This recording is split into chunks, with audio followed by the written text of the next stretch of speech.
Here's the thing about your movie, why I made a curator's pick of the Hollywood Fringe Festival. Community, heart, you're doing it.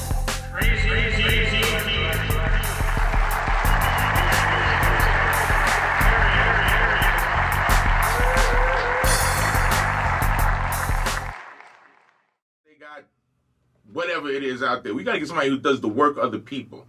And he did, for the most part. So let the church say amen. Thank you very much, Councilman Barlow. You put at least five melanated people that I know on the books. And I'm sitting here with Miss Grazell Howard, so I already know where she's going to go with this. We've only celebrated men. We have to celebrate our African queens, the beginning of civilization, if you will, Franklyn.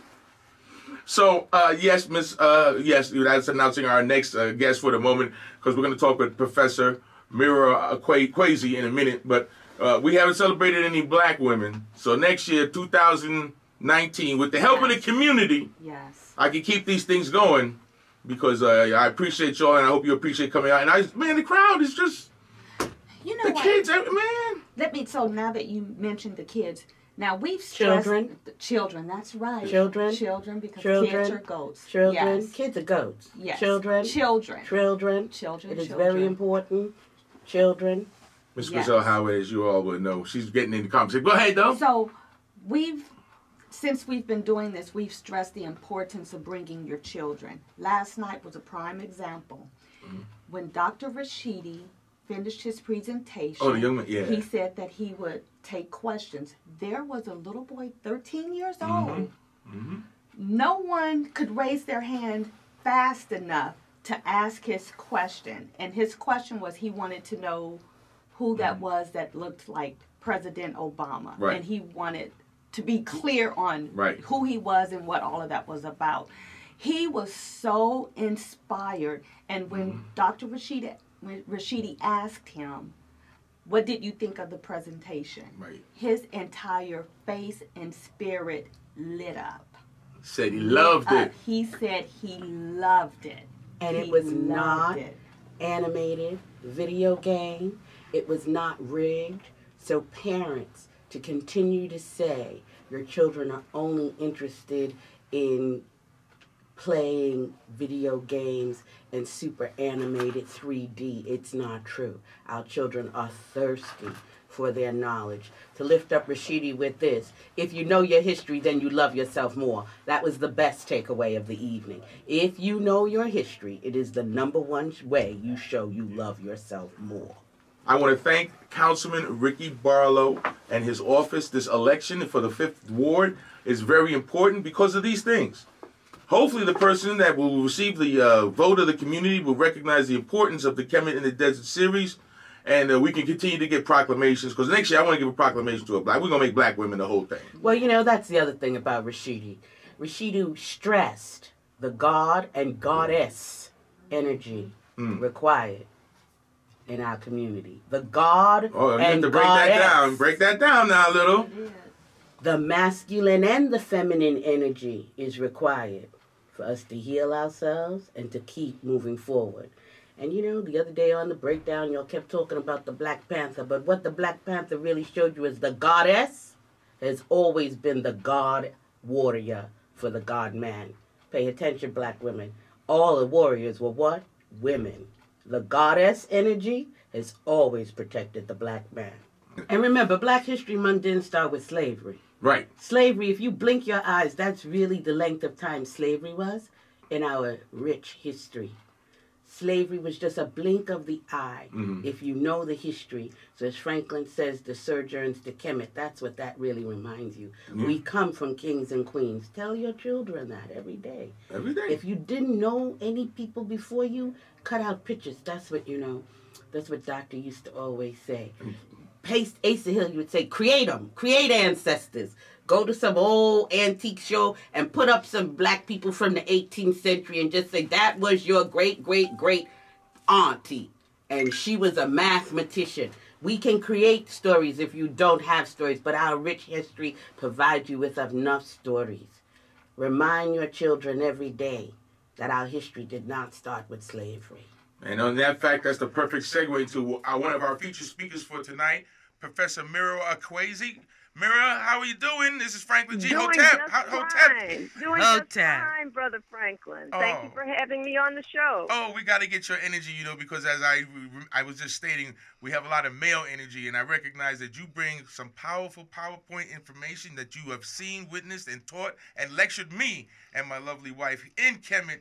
So we got to hear from you. How are you doing? Welcome back to Las Vegas. Well, I'm looking forward to the presentation this evening, and my portion of it will be the cultural destruction of African fashions, once sacred, now desecrated.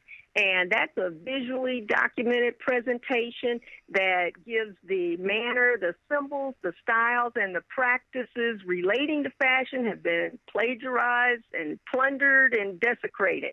It's been used by Europeans to perpetrate images to increase their self-esteem. But when we do the research, we find that much of what we know today as fashion has actually come from African people, although now it's in distorted and manipulated form. And when brothers hear about fashion, a lot of times they'll say, oh, it's just a fashion show. But there's actually more to our African fashion than that. African fashion is a way of communicating, indicating cultural groups, social status, age, religion, economic status, and even power. So we're going to give an African fashion legacy this evening. We're going to show how many of the items that we use today, like razors, tweezers, even the underpants, came from ancient Kemet called Egypt today. Then we'll talk about symbolisms like the crowns that were worn in ancient Kemet or Egypt. And now we see the Pope hat is copied from that. Also, other crowns were copied as well.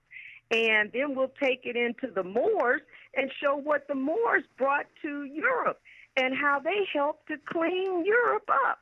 How they introduced the silk industry, cotton industry, soap, public baths. Did you just say soap? Did you just say soap? Soap. Yes, because Europe in the Middle Ages was going through a period of what we call coprophilia, or love of filth. And we're going to show what fashions came out of that. Like even the fur coat came out of the European desire to keep fleas and lice off the body. And they would use a stole, and they'd hang it from their arms so the fleas would stay away from their body and jump into the fur that was on their arms. And out of that developed the first stole and the fur coat that we see even today. I can't tell you, that just tripped me out. But even when you I kind of knew that. When you talk about fashion, was it equally as important as you're talking about the fashions of the day, for men to be fashionably dressed, so to speak, of the time? Oh, yes. And I'm going to show many depictions throughout the African continent of both our brothers and the sisters in very beautiful garments. And I'm even going to show how many of our leaders, and like Kwame Nkrumah, how he stressed the idea of wearing kente in Ghana, how that became so important, how he wore it for very important events and even had his cabinet to wear it for formal photographs, how Thomas Sankara encouraged the people not to be a slave to Europeans who were importing fabric and garments into Burkina Faso, but to make their own. And then today it's now seen as a symbol of national pride. So there's a wide range of what we're going to talk about this evening in relation to fashion. Can I ask you, for our listeners today, so many of the things we're experiencing, including this conversation around fashion, we're repeating ourselves. And so today in Europe, 2 years ago, they decided fashion was Africa. You can hardly find genuine cotton fabric today because it's all wax from the Asia competing and replicating our treasured fabrics. Can you speak to that? Sure. In fact, there's a company from the Netherlands called Vlisco.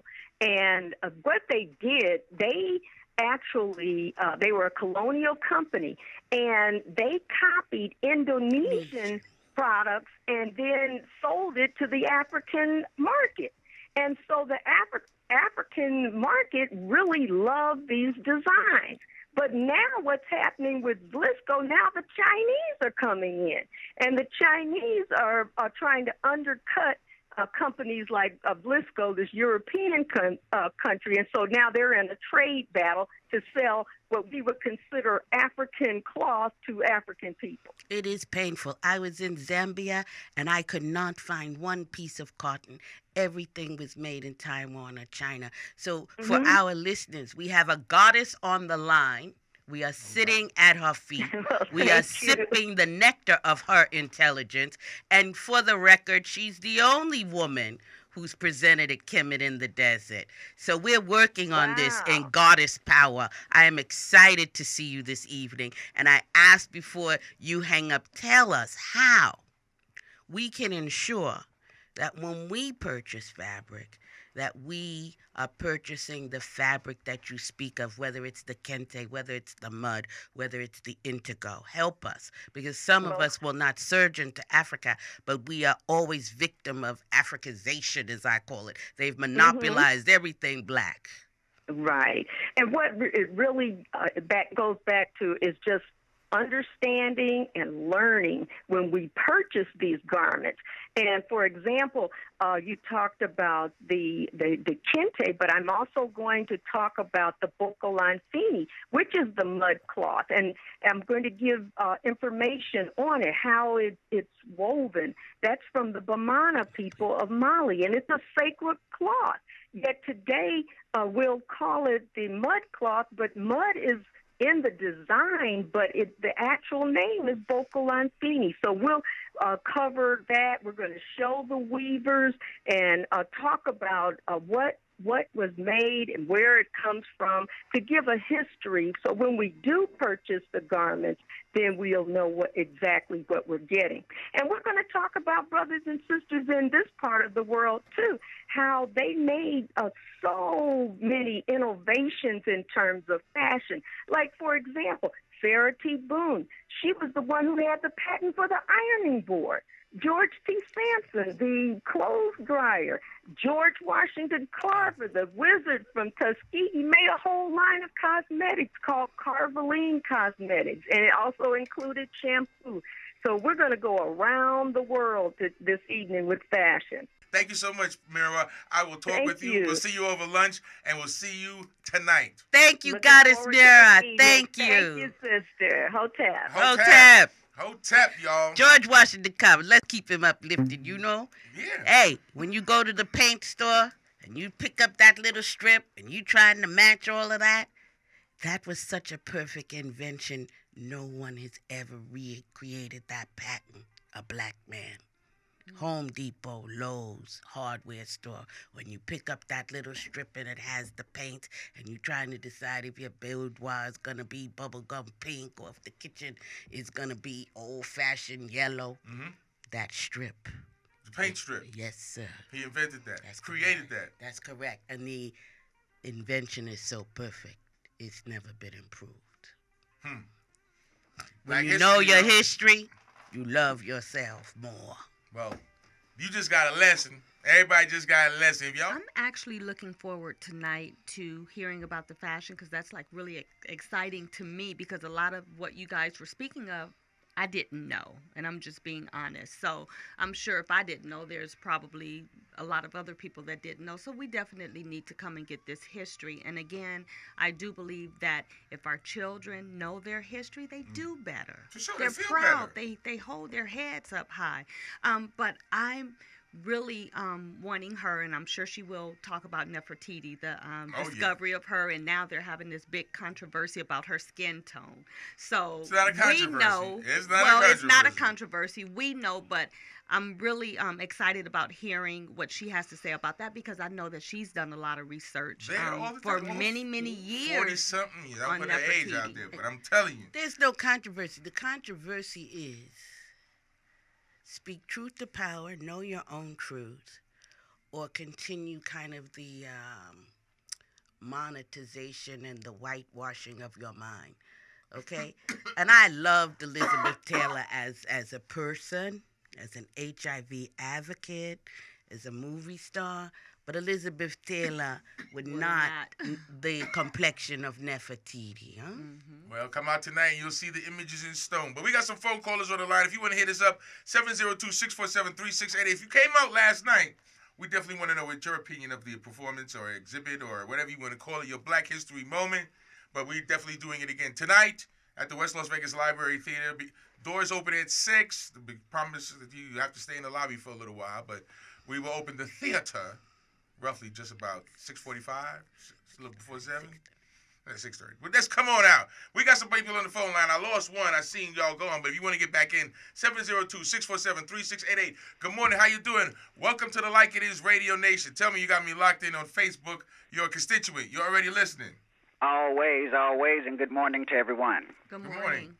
Man, Franklin, I thank you so much, man. Like I said, we criticized you at the beginning when you first started this, man. But, Lord, what you've done to this city, man. You've opened a lot of people's eyes, and I'm bringing family out this weekend. I came by myself, me and my partner, KK, and Terry. We came out last night, but, man, tonight we're coming out in full force with family members and all, man, so they can get some of this education. Because to tell somebody about it, don't give it just due. Mm-hmm. You guys did a great job, and thank you for honoring Ramon. He's overdue for that as well.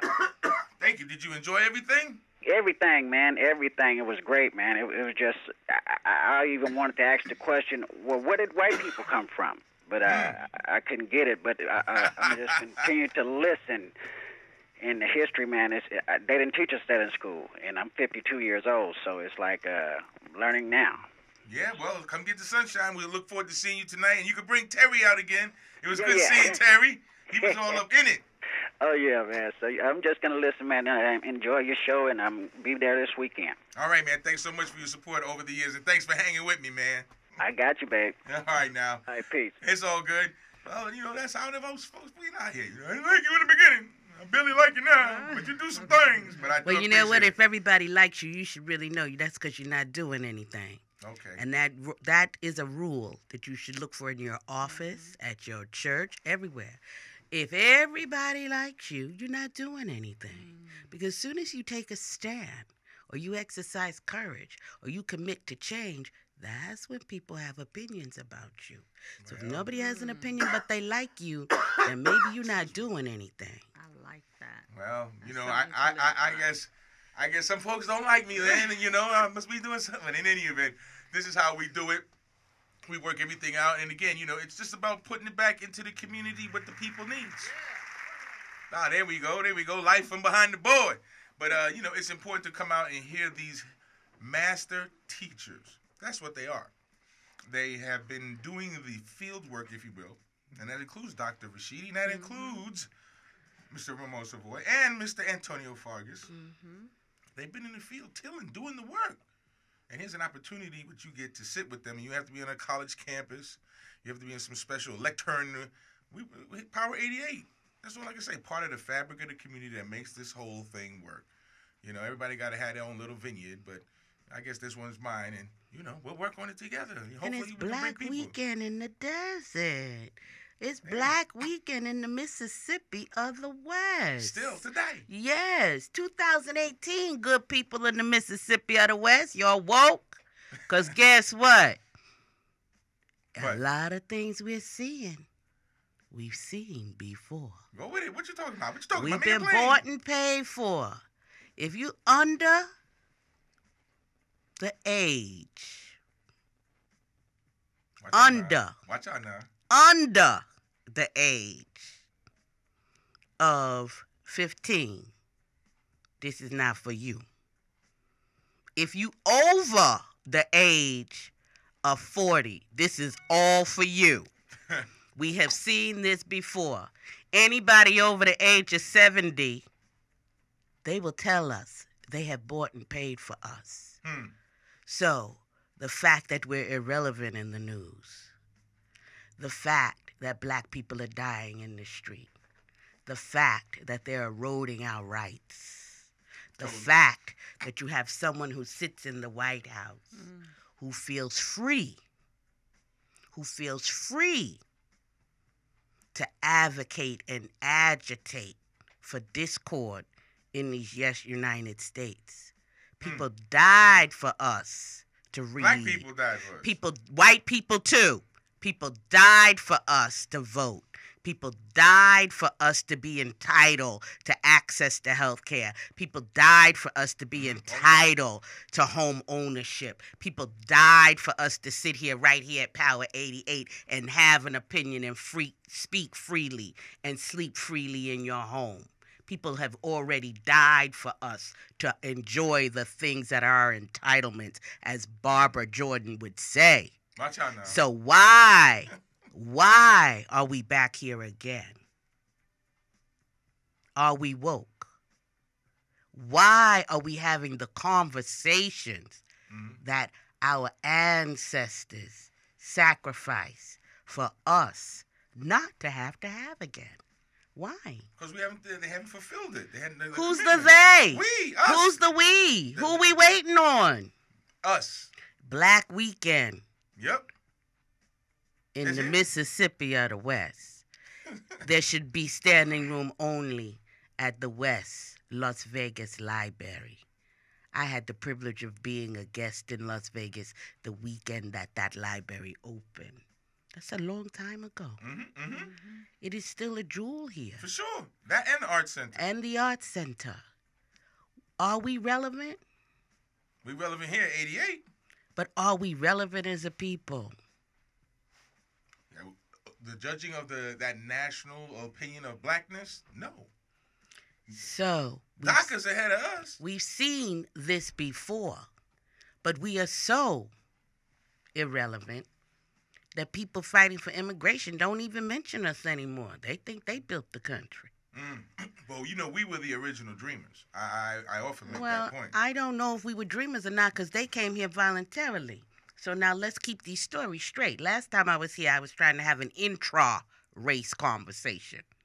And I'm having another intra-race conversation with you today. Yeah. And that is, it's incumbent upon everyone who votes here to ensure that the councilman is replaced with a council person who has the best interests of our people at core. That's not to the exclusion of others. But they act that way. No, who's the they? It's us again. The media keeps it that way. But then within our own, because I've had those individuals from both sides, the Hispanic community feels maybe our elected officials don't address their needs as much. That's why we have had the failure of losing that seat in terms of the federal level and was placed by a Hispanic. So here we have an opportunity to get that seat back. As an African American, that district in federal District 4 was drawn up with people of color in mind to give them representation of the large growing community where they were going, in addition to my Hispanic brothers. But now, like I said, those groups get together because the people who are in that community, or the Hispanic community, say, well, you don't come to our things. And then the people who is now elected, the black people say, he don't come to our things. That's why I love Paul Rodriguez. And I know Paul Rodriguez comes out here and does comedy and all. Paul Rodriguez says he was the first Latino in his high school in California, in L.A. He went to an all-black high school. He said black people, Latino people have to come together. For sure. Okay? And I have that conversation on immigration all the time. As long as Latino people have immigration meetings and there are no other immigrants in the room, do you think you're going to move your agenda forward? Well, you got to speak Spanish to be in their room. Because they don't do those lessons in English. Trust me. But at the same time, we're at the same place. As you said, we're revisiting this again. Wasn't the rise of Hispanic vote coming up as the Black Panthers movement, so to speak, was moving? In the end of the Black Panther movement, civil rights movement, that became something because Cesar Chavez and individuals, the migrant farmers, their issues became paramount as opposed to black issues, in addition to women's issues. Right after the fall, but the what do you call it? The collapse? I don't want to call it a collapse, but as it dissipated, talking about the civil rights movement, those other groups acceded into our positions. So that's our fault. Well, that great migration started later. Barbara Jordan, it's called the Jordan Report. People don't talk about it, but the Jordan Report was about immigration. Barbara Jordan wrote and told us the challenges we'd have around immigration. The floodgates open when we make conscious decisions to just let people migrate in, which is not... To replace black workers. Well, to replace what? Let's be clear. To replace the labor force because they had decided to warehouse us at that point. So you can't leave out space. So they decided to warehouse us. Meaning creating larger ghettos. That means creating incarceration. So as they warehoused us in incarceration, then they needed a new labor force. And so even here, are hiring practices equitable? No. Okay. I would think not, simply because I would just look at the manifestation that it's a lot of the service jobs we saw in the early casino business or industries or service jobs were for young African Americans or African Americans excluded from the larger workforce who have now been replaced.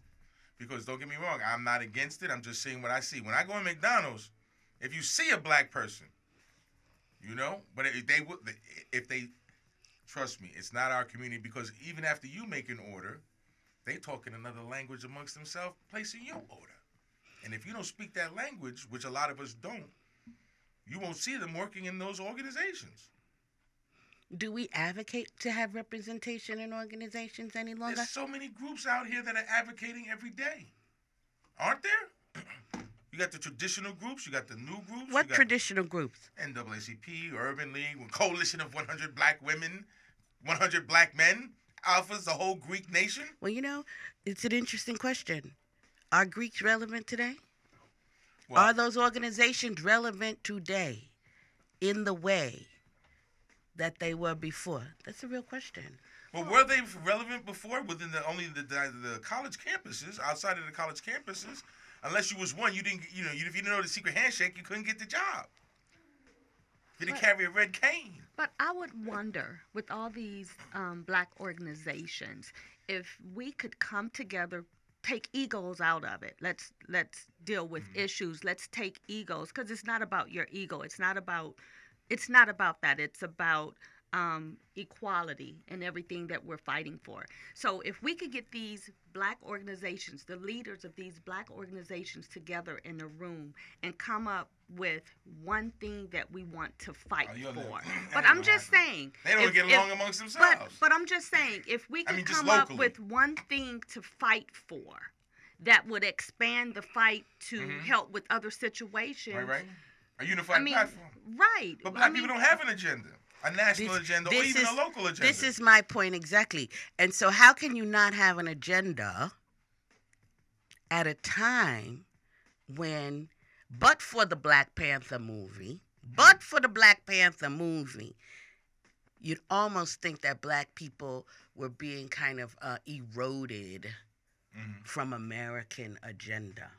But for the Black Panther movie, there's been no buzz. But is that Black Panther movie creating agenda? That's just entertainment. No. Well, it may be entertainment, but at least it's got black people talking again. Because I've been waiting to hear somebody speak. Who is speaking?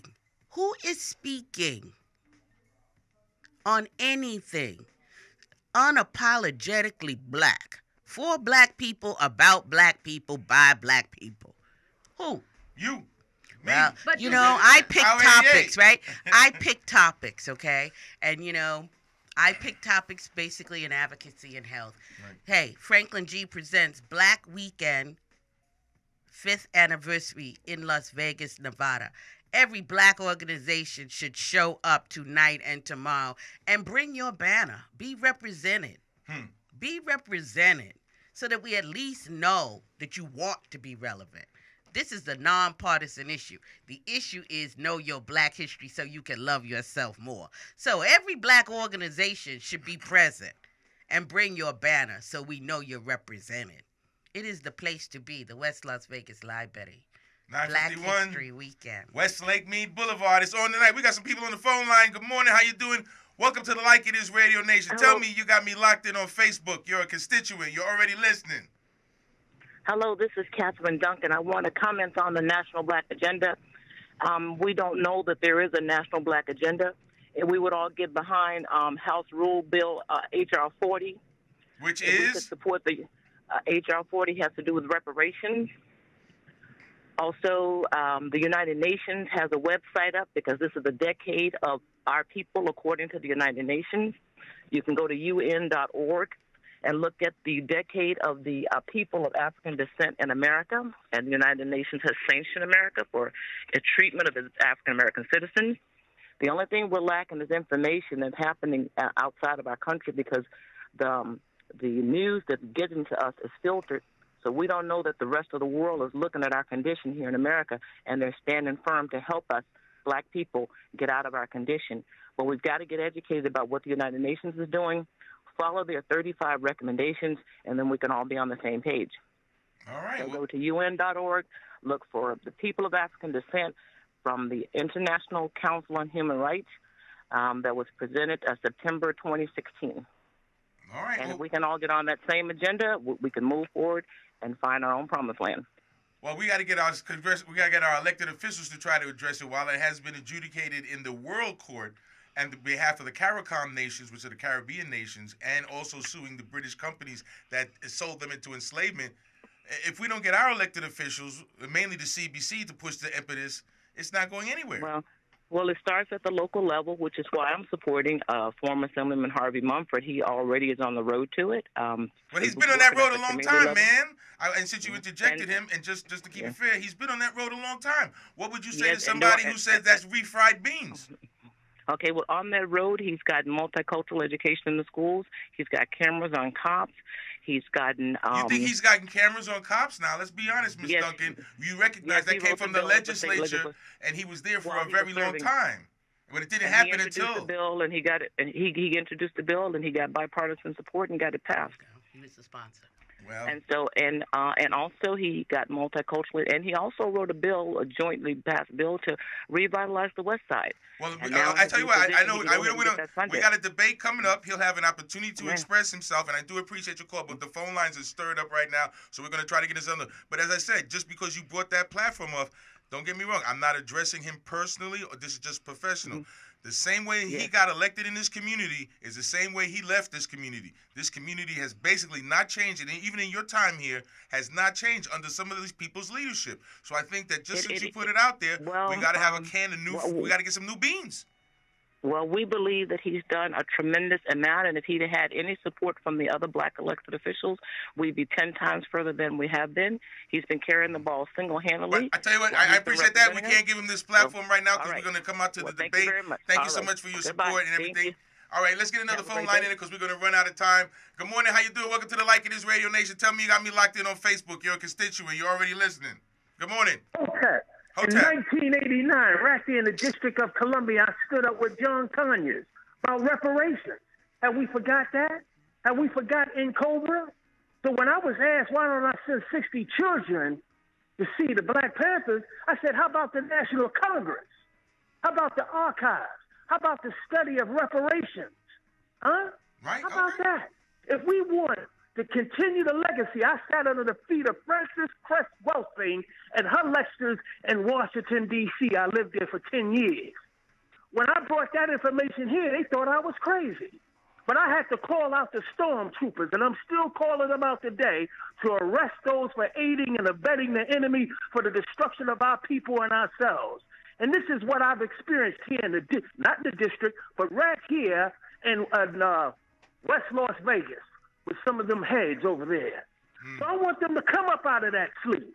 And they can. They could get that last night. You could get it last night. You could feel it in the atmosphere. I understood it. Right. And I thank you again for that. But reparations is something, when we talk about we want dialogue, we want other folks to recognize our struggle, that start with reparations. All right. Okay? Well, look forward to seeing you tonight. I guess he going. Let's get to the next one because that was Terry. I guess y'all know that voice. Good morning. How you doing? Welcome to the Like It Is Radio Nation. Tell me you got me locked in on Facebook. You're a constituent. You're already listening. Got you locked in, my brother. How you doing? Oh, thank you very much, good. How are you doing, Mr. Morris? I see you up there now. I'm doing good, my brother. Listen, I just want to make this comment, a quick comment. Listen, there was a minority, a very few. I'm speaking from my 80 years of being here on Earth. And probably 60 years of hopefully understanding, hopefully. But let me say this to you. There's been a minority of us that got us to where we are today, from my observation. You understand what I'm saying? Yes, Everybody, all black people weren't focused, such as you are, and Malcolm was, and Thurgood, and quite a few other brothers and sisters were. But we did not say those of you that are not ready can't go, because we brought our brothers and sisters along. A lot of them probably didn't know what was going on even today. The ancestors didn't know, and the children don't know, but we didn't make differences and say, well, you don't know what's up, you can't go with us. We brought our brothers and sisters along that weren't up on the movement and what was going on. So it's always been a minority of us.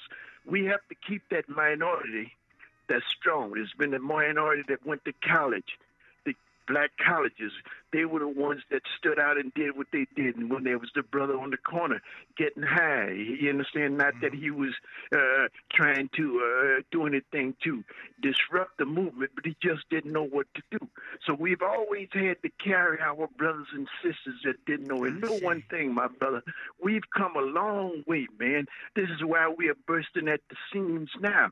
Our greatest movement that we could make today, and you speak of it, and the lady speaks of it, there, is to come together. This is what's holding us back. You understand what I'm saying? Yes, those of us that's been in the movement, such as yourself and your ancestors and those that you got your knowledge from, we've always been a minority, my brother, but a strong minority. And I pray for that minority daily. You understand what I'm saying? This is why I appreciate you and what you and your people do on the station. But anyway, like I'm saying, know one thing. We've always had to carry everybody across the finish line when we accomplished anything. We couldn't say you didn't vote, you didn't do this, so you can't go. You understand what I'm saying? Yes, sir. Thank you for reminding us. Thank you for reminding us. All for one and one for all. The slogan of the Three Musketeers, written by who?